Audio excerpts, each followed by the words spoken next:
আজিৰ এই ভিডিঅ'টোত টোটেল 20টা কুৱেশ্যন আলোচনা কৰিম।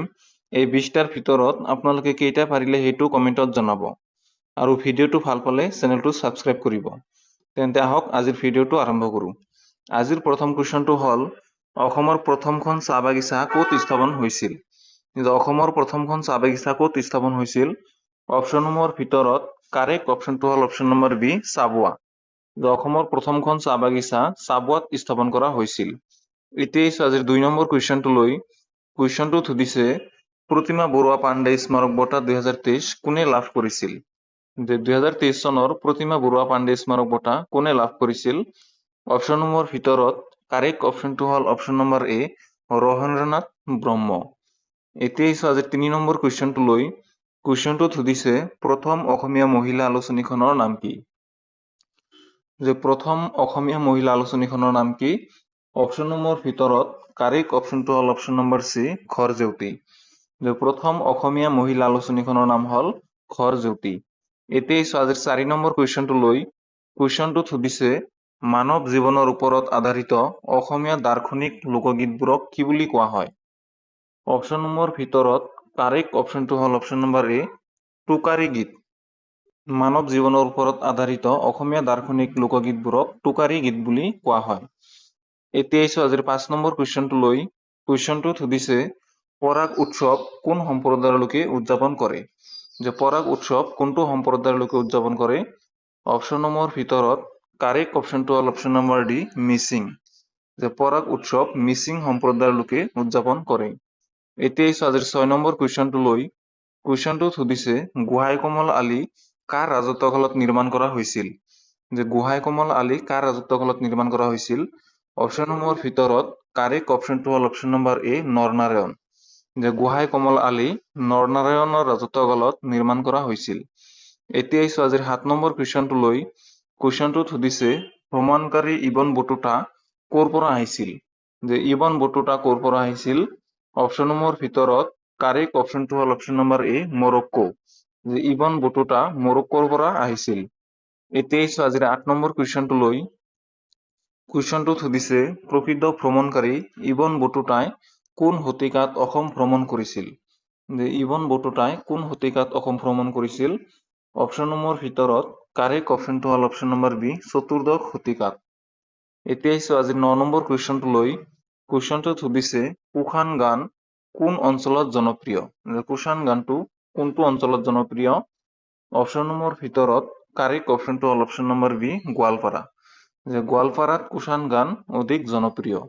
এতিয়া আজিৰ 10 নম্বৰ কুৱেশ্যনটো লৈ কুৱেশ্যনটোত সুধিছে স্বাধীনতাৰ পূৰ্বে অসমৰ শেষৰজন ব্ৰিটিছ গভৰ্ণৰ কোন আছিল? স্বাধীনতাৰ আগত অসমৰ শেষৰজন ব্ৰিটিছ গভৰ্ণৰ কোন আছিল? অপশ্যনসমূহৰ ভিতৰত কাৰেক্ট অপশ্যনটো হ'ল option number C, sir Andrew Gourlay Clow. Sir Andrew Gourlay Clow আছিল অসমৰ শেষৰজন ব্ৰিটিছ গভৰ্ণৰ। এতিয়া আজিৰ 11 নম্বৰ কুৱেশ্যনটো লৈ কুৱেশ্যনটোত সুধিছে বৰগীতক কোনে হোলী চং আখ্যা দিছিল? বৰগীতক কোনে হোলী চং আখ্যা দিছিল? অপশ্যনসমূহৰ ভিতৰত কাৰেক্ট অপশ্যনটো হ'ল option number B, Devendranath Bezbaruah. বৰগীতক দেৱেন্দ্ৰনাথ বেজবৰুৱাই হোলী চং আখ্যা দিছিল। এতিয়া আজিৰ 12 নম্বৰ কুৱেশ্যনটো লৈ কুৱেশ্যনটোত সুধিছে বৰগীতক কোনে নবেল নাম্বাৰ আখ্যা দিছিল? বৰগীতক কোনে নবেল নাম্বাৰ আখ্যা দিছিল? অপশ্যনসমূহৰ ভিতৰত কাৰেক্ট অপশ্যনটো হ'ল অপশ্যন নম্বৰ এ, বাণীকান্ত কাকতি। বাণীকান্ত কাকতিয়ে বৰগীতক নবেল নাম্বাৰ আখ্যা দিছিল। এতিয়া আজিৰ 13 নম্বৰ কুৱেশ্যনটো লৈ কুৱেশ্যনটোত সুধিছে অসমৰ জাতীয় সংগীত অ মোৰ আপোনাৰ দেশ প্ৰথম প্ৰকাশ হোৱা আলোচনী কোনখন? অ মোৰ আপোনাৰ দেশ কোনখন আলোচনীত প্ৰকাশ হৈছিল? অপশ্যনসমূহৰ ভিতৰত কাৰেক্ট অপশ্যনটো হ'ল অপশ্যন নম্বৰ চি, বাঁহী। অ মোৰ আপোনাৰ দেশ বাঁহী আলোচনীত প্ৰথম প্ৰকাশ হৈছিল। এতিয়া আজিৰ 14 নম্বৰ কুৱেশ্যনটো লৈ কুৱেশ্যনটোত সুধিছে উমা চেত্ৰী কোনবিধ খেলৰ সৈতে সম্পৰ্কিত? উমা চেত্ৰী কোনটো খেলৰ লগত জড়িত? অপশ্যনসমূহৰ ভিতৰত কাৰেক্ট অপশ্যনটো হ'ল option number D, cricket. Uma Chetri cricket খেলৰ সৈতে সম্পৰ্কিত। এতিয়া আজিৰ 15 নম্বৰ কুৱেশ্যনটো লৈ কুৱেশ্যনটোত সুধিছে গদাপাণি কাৰ পুত্ৰ আছিল? গদাপাণি কাৰ পুত্ৰ আছিল? অপশ্যনসমূহৰ ভিতৰত কাৰেক্ট অপশ্যনটো হ'ল অপশ্যন নম্বৰ চি, গোবৰ ৰজা। গদাপাণি গোবৰ ৰজাৰ পুত্ৰ আছিল। এতিয়া আহিছো আজিৰ 16 নম্বৰ কুৱেশ্যনটো লৈ। কুৱেশ্যনটোত সুধিছে 2011 চনৰ লোকপিয়ল অনুসৰি অসমত কিমানখন গাঁও পঞ্চায়ত আছে? যে 2011 চনৰ লোকপিয়ল অনুসৰি অসমত কিমানটা গাঁও পঞ্চায়ত আছে?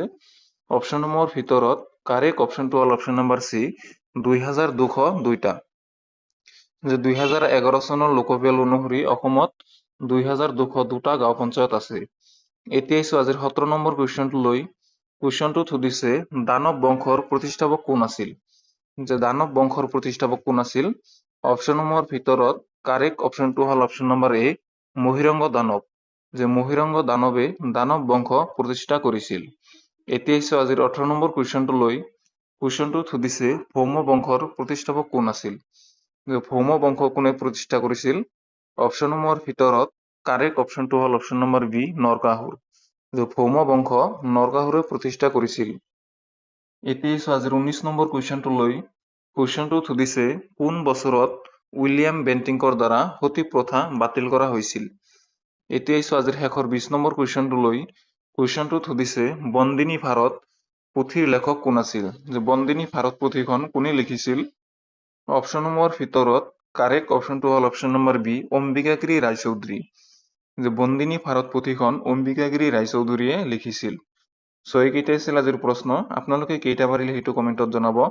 ভিডিঅ'টো ভাল পালে চেনেলটো ছাবস্ক্ৰাইব কৰিব আৰু ভিডিঅ'টো এটা লাইক কৰি দিব। ধন্যবাদ।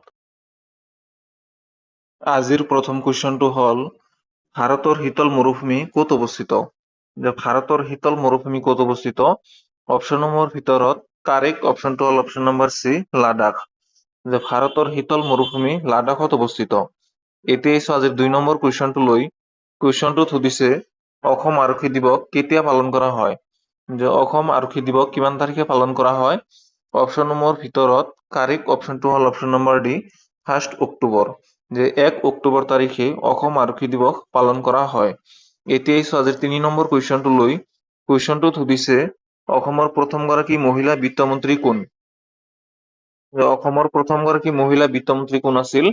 অপশ্যনসমূহৰ ভিতৰত কাৰেক্ট অপশ্যনটো হ'ল অপশ্যন নম্বৰ এ, অজন্তা নেওগ। অসমৰ প্ৰথমগৰাকী মহিলা বিত্তমন্ত্ৰী আছিল অজন্তা নেওগ। এতিয়া আহিছো আজিৰ 4 নম্বৰ কুৱেশ্যনটো লৈ। কুৱেশ্যনটোত সুধিছে ব্লেক ফৰেষ্ট পৰ্বতমালা ক'ত অৱস্থিত? যে ব্লেক ফৰেষ্ট পৰ্বতমালা ক'ত অৱস্থিত? অপশ্যনসমূহৰ ভিতৰত কাৰেক্ট অপশ্যনটো হ'ল অপশ্যন নম্বৰ বি, জাৰ্মানী। যে ব্লেক ফৰেষ্ট পৰ্বতমালা জাৰ্মানীত অৱস্থিত। এতিয়া আহিছো আজিৰ 5 নম্বৰ কুৱেশ্যনটো লৈ। কুৱেশ্যনটোত সুধিছে ছাৰ্কৰ প্ৰথমখন সন্মিলন ক'ত অনুষ্ঠিত হৈছিল? যে ছাৰ্কৰ প্ৰথমখন সন্মিলন ক'ত অনুষ্ঠিত হৈছিল? অপশ্যনসমূহৰ ভিতৰত কাৰেক্ট অপশ্যনটো হ'ল অপশ্যন নম্বৰ চি, ঢাকাত। যে ছাৰ্কৰ প্ৰথমখন সন্মিলন ঢাকাত অনুষ্ঠিত হৈছিল। এতিয়া আহিছো আজিৰ 6 নম্বৰ কুৱেশ্যনটো লৈ। কুৱেশ্যনটোত সুধিছে ইছৰোৰ বৰ্তমানৰ অধ্যক্ষ কোন? যে ইছৰোৰ বৰ্তমানৰ অধ্যক্ষ কোন? অপশ্যনসমূহৰ ভিতৰত কাৰেক্ট অপশ্যনটো হ'ল option number C, S Somnath. যে ইছৰোৰ বৰ্তমানৰ অধ্যক্ষ হ'ল এছ সোমনাথ। এতিয়া আহিছো আজিৰ 7 নম্বৰ কুৱেশ্যনটো লৈ। কুৱেশ্যনটোত সুধিছে বাঁহ গোহাঁই পূজা আটাইতকৈ গুৰুত্বপূৰ্ণ উৎসৱ। ইয়াৰ কাৰেক্ট অপশ্যনটো হ'ল option number B, Sharaniya Kachari. এতিয়া আহিছো আজিৰ 8 নম্বৰ কুৱেশ্যনটো লৈ। কুৱেশ্যনটোত সুধিছে অসমৰ মৃৎশিল্পৰ উদ্যোগ ক'ত অৱস্থিত? যে অসমৰ মৃৎশিল্পৰ উদ্যোগ ক'ত অৱস্থিত? অপশ্যনসমূহৰ ভিতৰত কাৰেক্ট অপশ্যনটো হ'ল অপশ্যন নম্বৰ বি, ধুবুৰী। যে অসমৰ মৃৎশিল্পৰ উদ্যোগ ধুবুৰীত অৱস্থিত। এতিয়া আহিছো আজি 9 নম্বৰ কুৱেশ্যনটো লৈ। কুৱেশ্যনটোত সুধিছে চিপকো আন্দোলন কেতিয়া আৰম্ভ কৰা হৈছিল? যে চিপকো আন্দোলন কেতিয়া হৈছিল? অপশ্যনসমূহৰ ভিতৰত কাৰেক্ট অপশ্যনটো হ'ল অপশ্যন নম্বৰ চি, 1973 চনত। যে চিপকো আন্দোলন 1973 চনত আৰম্ভ কৰা হৈছিল।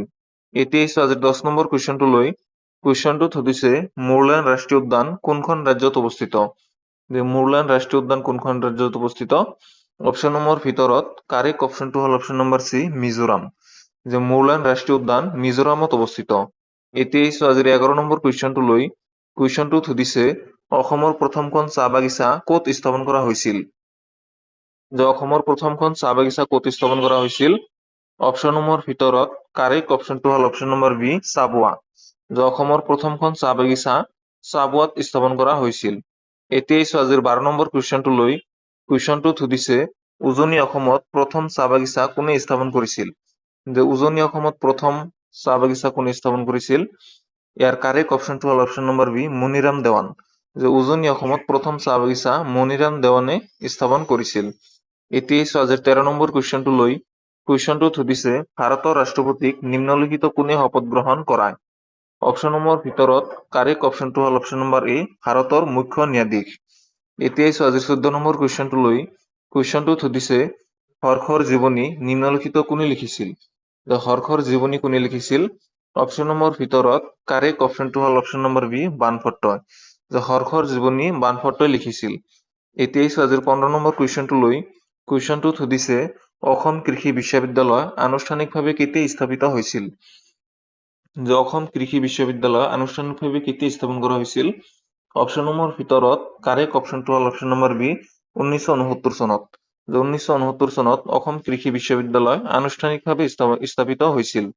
এতিয়া আজিৰ 16 নম্বৰ কুৱেশ্যনটো লৈ কুৱেশ্যনটোত সুধিছে অসমৰ কোনখন ৰাষ্ট্ৰীয় উদ্যানত বনৰীয়া ঘোঁৰা আৰু দেওহা দেখা যায়?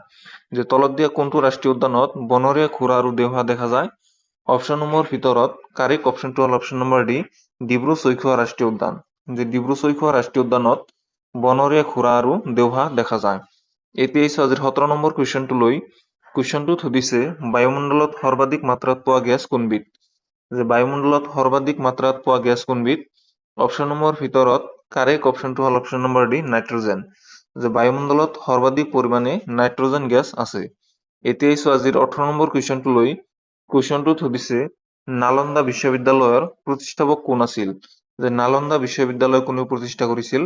অপশ্যনসমূহৰ ভিতৰত কাৰেক্ট অপশ্যনটো হ'ল option number B Kumar Gupta. Nalanda বিশ্ববিদ্যালয় কুমাৰ গুপ্তাই প্ৰতিষ্ঠা কৰিছিল। এতিয়া আজিৰ 19 নম্বৰ কুৱেশ্যনটো লৈ কুৱেশ্যনটোত সুধিছে প্ৰতিমা বৰুৱা পাণ্ডে স্মাৰক বঁটা 2023 কোনে লাভ কৰিছিল? প্ৰতিমা বৰুৱা পাণ্ডে স্মাৰক বঁটা 2023 কোনে লাভ কৰিছিল? ইয়াৰ কাৰেক্ট অপশ্যনটো হ'ল অপশ্যন নম্বৰ এ ৰহেন্দ্ৰনাথ ব্ৰহ্ম। এতিয়া আজিৰ 20 নম্বৰ কুৱেশ্যনটো লৈ কুৱেশ্যনটোত সুধিছে দেৱদাস উপন্যাসখনৰ লেখক কোন? দেৱদাস উপন্যাসখন কোনে লিখিছিল? অপশ্যনসমূহৰ ভিতৰত কাৰেক্ট অপশ্যনটো হ'ল অপশ্যন নম্বৰ এ শৰৎচন্দ্ৰ চট্টোপাধ্যায়। দেৱদাস উপন্যাসখন শৰৎচন্দ্ৰ চট্টোপাধ্যায়ে লিখিছিল। এইকেইটাই আছিল আজিৰ প্ৰশ্ন। এই 20টাৰ ভিতৰত আপোনালোকে কেইটা পাৰিলে সেইটো কমেণ্টত জনাব। ভিডিঅ'টো ভাল পালে চেনেলটো ছাবস্ক্ৰাইব কৰিব আৰু ভিডিঅ'টো এটা লাইক কৰি দিব। ধন্যবাদ।